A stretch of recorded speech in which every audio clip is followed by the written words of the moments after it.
हत्था चौक मुजफ्फरपुर। माँ सशक्ता recording studio Pagalpur Mumbai.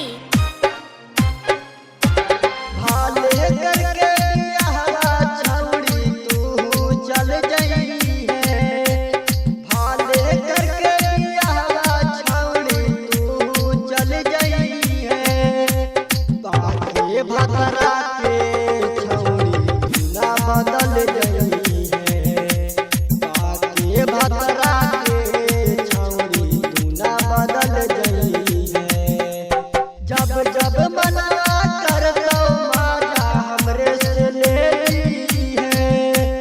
जब जब मनवा करतो माजा हमरे से ले ली है।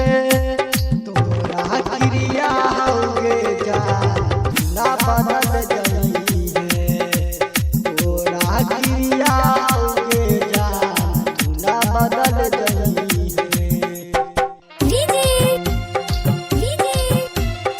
चंदन राज चंदन राज चंदन राज।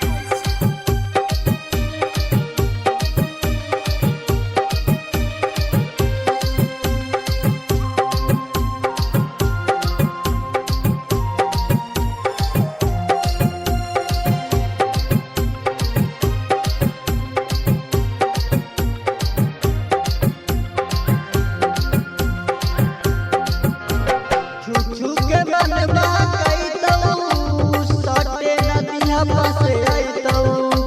मीठी मीठी बतिया में